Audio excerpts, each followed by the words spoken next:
ജനകീയ കോടതിയിലേക്ക് ഹാഷ്മി എന്നെ ക്ഷണിക്കുമ്പോൾ ഞാൻ വന്നത് ഞാൻ വെറും വിഡ്ഢിയായതുകൊണ്ടല്ല. അവിടുന്ന് കിട്ടിയത് കുറച്ച് കുറഞ്ഞു പോയെന്നോർത്ത് ഒട്ടും വിഷമിക്കണ്ട, ബാക്കി ഇവിടുന്ന് വാങ്ങാം. മാധ്യമ പ്രവർത്തനം എന്ന നിലയിൽ ഹാഷ്മി നിങ്ങൾ ഒരു വലിയ പരാജയമായി മാറിയിരിക്കുന്നു. തോക്കുമ്പോഴും ദേഷ്യപ്പെടുമ്പോഴും അപ്പൂട്ടന്റെ മുഖം കാണാൻ നല്ല ചേല അമ്മായി.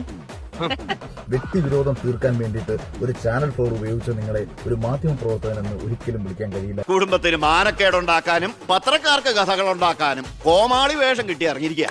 ഹാഷ്മിക്ക് തന്റെ ഇടമുണ്ടെങ്കിൽ ഹാഷ്മി വിളിക്കുന്ന ആള് ഉമ്മയുടെ ഭർത്താവ് തന്നെയാണ് ഹാഷ്മിയുടെ വാപ്പയെങ്കിൽ ലൈവായിട്ടൊരു പ്രോഗ്രാം നടത്തുക. ചുമ്മാ തങ്ങിയെന്ന് തോറ്റാ പോരെ, അതിന് വീരവാദം വേണോ? എന്നിട്ട് ഇതേ വിഷയം നിലപാടെന്ന് പറഞ്ഞ ഇതേ വിഷയത്തില് അഖിൽ മാരാർ പൊതുസമൂഹത്തിന്റെ മുന്നിൽ മാറ്റിപ്പറഞ്ഞ നിലപാടുകൾ ഓരോന്നോരോന്നോരോന്ന് വിളിച്ചു പറഞ്ഞിട്ട് നിങ്ങളൊന്ന് പൊളിച്ചെടുക്കാൻ നോക്ക്. ഇന്ത്യ എന്നല്ല ഞാൻ എവിടെയും പോകും. എന്റെ ലക്ഷ്യം എന്റെ നിലപാട് പലപാടെന്നാ പറയണ്ടേ. സാബു ജേക്കബിന് വേണ്ടിയിട്ട് നടത്തിയ വെറും മറ്റേ വാഗൊണ്ടുള്ള വയറിളക്കം മാത്രമാണ് ഹാഷ്മി ആ ചാനൽ 4 നിന്ന് ഹാഷ്മി കാണിച്ചതെന്ന് തിരിച്ചറിയുക. എന്താ നിനക്ക് കാണണം? ഒറ്റ തേമ്പും കേട്ടല്ലോ, എന്റെ വേഷം കെട്ട് കുറയും.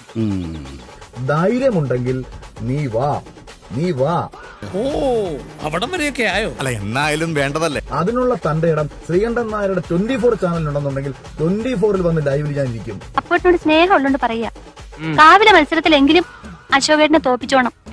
അതിലും തോറ്റിട്ട് അടുത്ത മത്സരത്തിൽ എടുത്തോളാന്ന് പറയാൻ ഈ വർഷം വേറെ മത്സരങ്ങളൊന്നും ഇല്ല. ഒരുവനെ സംസാരിക്കാൻ അനുവദിക്കാതെ, ഒരുവൻ പറയുന്നത് സംപ്രേഷണം ചെയ്യാതെ, ഒരുവന്റെ ശബ്ദം താഴ്ത്തി വെച്ച് ബോധപൂർവം കാണിക്കുന്ന കോമാളിത്തരമായി തരം താഴ്ന്ന ഒന്നായി മാറരുത് മാധ്യമ പ്രവർത്തനം. ഇതല്ല പഞ്ചായത്ത് പട്ടികൾക്ക് എല്ലാം കഷണം കിട്ടുമാതിരി ഒരുമിച്ചല്ല കടിച്ചു പറിക്കുന്നത്.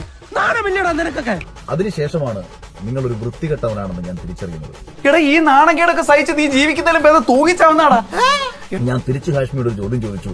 ഞാൻ മാറ്റി പറഞ്ഞ 5 അഭിപ്രായങ്ങൾ പറഞ്ഞിട്ട് പോകൂ ഹാഷ്മി എന്ന് പറഞ്ഞപ്പോ ഹാഷ്മി എടുത്ത വായിൽ പറഞ്ഞത് ബിഗ് ബോസിൽ പോകുന്നില്ല എന്ന് പറഞ്ഞിട്ട് പോയില്ലേ എന്നുള്ളതാണ്. ധൈര്യമുണ്ടെങ്കിൽ നീ വാ. നീ തമാശ പറഞ്ഞു കഴിഞ്ഞെങ്കിൽ പോയി വല്ലതും കഴിക്കും. തമാശല്ല, കാര്യമായിട്ട് കഴിച്ചിട്ടില്ല. ഈ ഒരു അവസ്ഥയിൽ എങ്ങോട്ടാണ് ഇവരുടെ ഒരു പോക്ക്? സബ്സ്ക്രൈബ് ചെയ്തിട്ട് വരാം.